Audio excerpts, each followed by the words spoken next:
So now we're going to make a poached egg in the microwave. So I've already got some water prepared here. I'm going to pour it in the mug.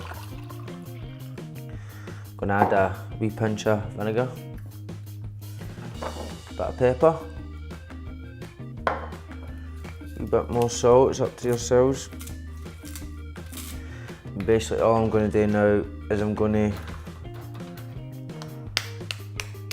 put my egg in the mug. That's it, I'm going to pop it in the microwave for a minute now.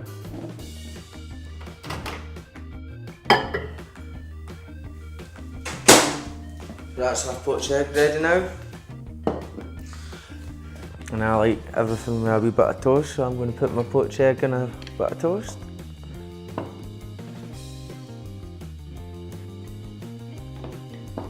That's your poached egg on toast.